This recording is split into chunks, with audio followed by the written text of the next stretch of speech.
Well, Ag Secretary Brooke Rollins says she is preparing to announce an updated plan to combat new world screwworm. It comes as APHIS adds El Salvador and Belize to the list of affected regions. Want to get an update now on the pest and its potential impact for U.S. ag. Dr. Phillip Kaufman with Texas A&M University joins us now for more. Dr. Kaufman, a pleasure. Increased concern about this situation, especially with these latest confirmations. What update do you have on the status of this pest and its threat? So the pest is still in very southern Mexico. It's in the Yucatan and several states in very southern Mexico. The recent notification regarding Central America were from earlier infestations, but we're updating the importation guidelines for animals from that region as well.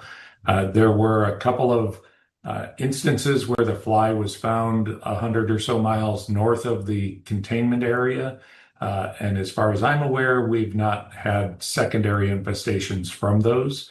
What we have right now is a barrier zone where all of the flies, the sterile flies that are being produced in Panama, are being released in Mexico to combat and try and contain the outbreak that is in southern Mexico now and prevent it from moving further north. Well, I understand that you just held a webinar on this matter, too. I'd like to ask you what stood out there as far as questions, concerns, biosecurity measures. Certainly. So it was a wonderful webinar. It's going to be posted on our website soon. What we covered and generated a lot of questions. We had over 400 questions come in. We're processing through those and hopefully going to provide some answers to those questions very soon. There was a lot of concern about what do I do if I find it? What do I look for? What are the treatment options that we have for our animals? It not only affects cattle and horses, but it affects all mammals. And what is the extent of this? And then what are the responses likely to be? And so we gathered quite a bit of information from those that took part in the webinar, and we're going to try and address many of those concerns. Address maybe some of that a little bit for us. So what should producers and the public be looking for as far as signs, symptoms that would alert them that there is an issue? Right. So the number one thing that people need to watch out for are infestations of maggots or fly larvae on living animals. This fly specializes on living animals, not dead ones.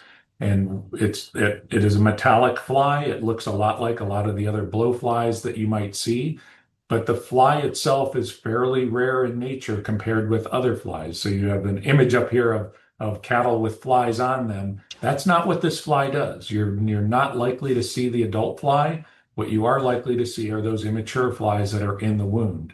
It only develops in living animals. It does not develop in the manure of the cattle. And it will not hang out on the animal the way many of our other flies do. And if you see an infestation, you must report it. If people find this on their animals, you need to call a veterinarian immediately and have that issue addressed.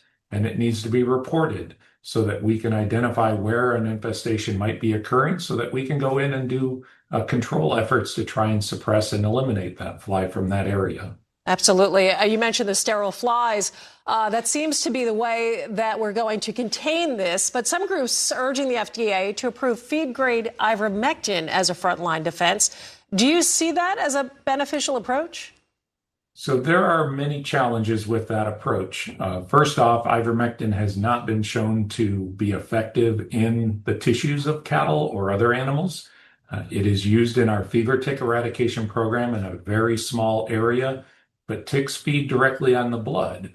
Right? This fly is not a blood-feeding fly. It's a tissue-feeding fly, and we don't have any scientific evidence to show that it's working. That doesn't mean that we shouldn't investigate that, and I think there are efforts underway to do that.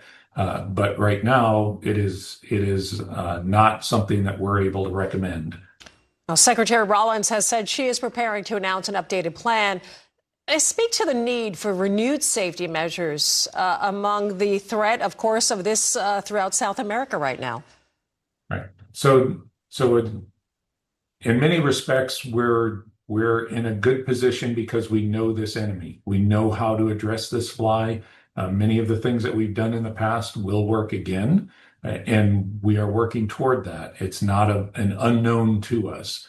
The USDA ARS has been conducting research for quite some time on the fly, and they have some new technologies that they're moving forward. It's going to take a little time for some of those to come to fruition, but the sterile technique worked in the past in many cases, and it will work again. It is just going to take some time.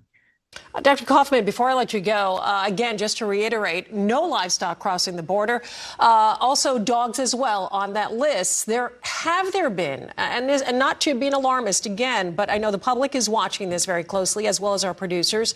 Have there been recent cases of people or dogs contracting this? So there have not been any cases of screwworm in the U.S. from this outbreak. And that's important to understand. And the fly is 500-600 miles from the U.S. border. But the fly does infest dogs. It does infest humans. And there have been cases of both in southern Mexico and Central America. It's not unheard of for this to happen. And that's part of what makes this a larger problem. It's also going to have a serious impact on our wildlife populations. And so it's not just a livestock issue. It's all mammals. And the fly really doesn't care which mammal it gets into. All right, Dr. Kaufman, as always, thank you so much for your time, for your information as well. We appreciate that very much. Dr. Phillip Kaufman with Texas A&M University.